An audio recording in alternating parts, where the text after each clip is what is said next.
Good morning, Bucknutters. Welcome to the Bucknuts Morning Five here on Monday, March 16th, 2020. I am Dave Biddle. I am joined by Bill Bank Greene. Bank, day 5 of the sports hiatus across the sports world now, but there's no hiatus for Ohio State's recruiting. In fact, Ohio State's recruiting keeps picking up momentum. We're going to talk about that on today's show. Let's start with Jakailin Johnson committing to the Buckeyes yesterday, Bank, the number 4 corner in the country, number 59 overall prospect in the country. So an excellent get here. Not a big surprise, obviously. We've been talking about this for a while. I know you expected this. You had your crystal ball in for a while for J.K. Johnson to the Buckeyes. Just what a very, very, very good get for Kerry Combs and the Buckeyes here.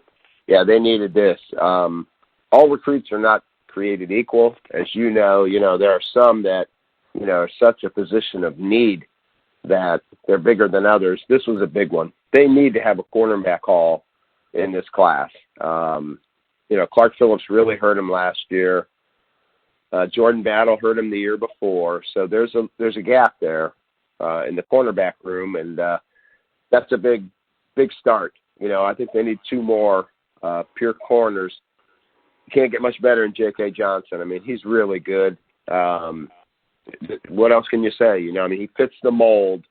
If he does everything he's supposed to do and everything goes the way that we kind of think it's going to go, he's going to be another high draft pick for Ohio State. I mean, he fits with Gary and Conley, Marshawn, Lattimore, you go on and on and on. He fits with those guys from a talent perspective. And he's going to get Kerry Combs.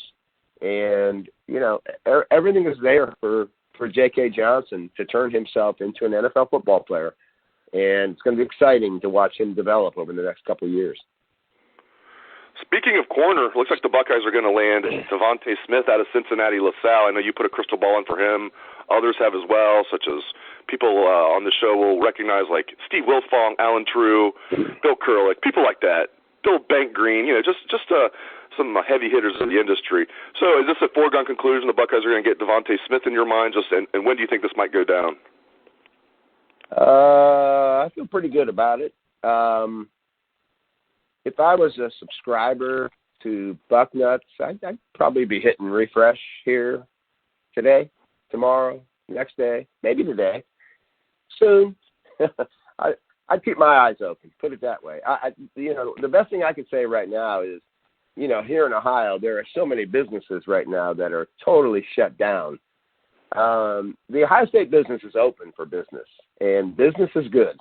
So let's leave it at that, and I would check refresh here fairly often. Yeah, that's good advice. Devonta Smith, number 32 corner in the country. Safe to say, 3-star prospect right now, number 14 player in Ohio. Safe to say he's underrated? He is, and the guy that did the rating messed it up, and that's me. You? No, I don't think I did mess it up. Devante at 5'10 and a half and 170 pounds, which is what he was the last time I eyeballed him in the state championship game, is a heck of a player. He's a Duran Grant type player at 5'10 and a half, 170.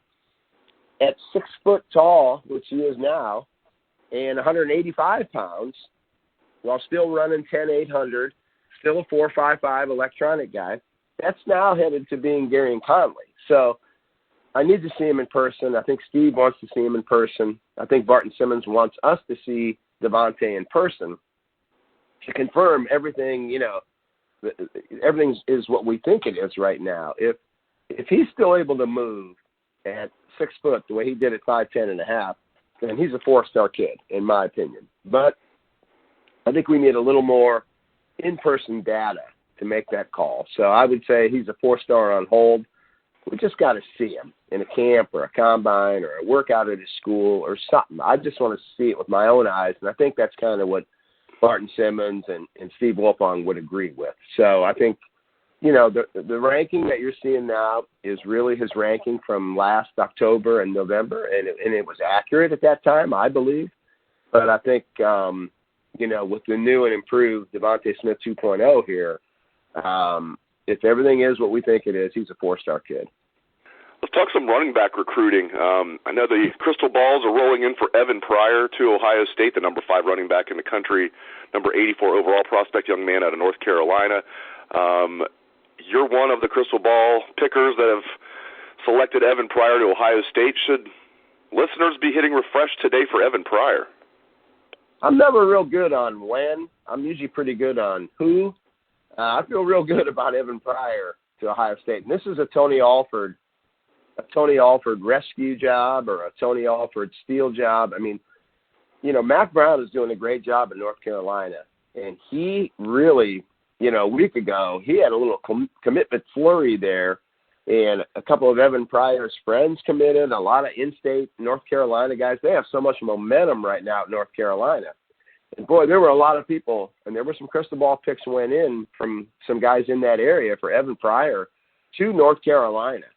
And this is Tony Alford saying, not on my watch, and we can say about what went on last year, this is this year, and in the recruiting world, these guys are good enough to turn the page, and they can have an off year. They're not machines. They're not robots. But this is Tony Alford here. That is, I believe he's pulled this one right back to Ohio State, and Ohio State is going to get Evan Pryor, and I think they're going to get one more running back, maybe not in the short term here, but I think Pryor's just a start for that running back room. I think Tony Alford will get another one of either Donovan Edwards or Travion Henderson. My pick would be that it'll probably be Donovan Edwards, and I think Ohio State's leading there. So, Tony was kind of the whipping boy last year, and that's the way this thing goes in recruiting. But I think he's going to hit a home run real soon with Evan Pryor, and he's set up to hit another home run, with either Donovan Edwards or Travion Henderson.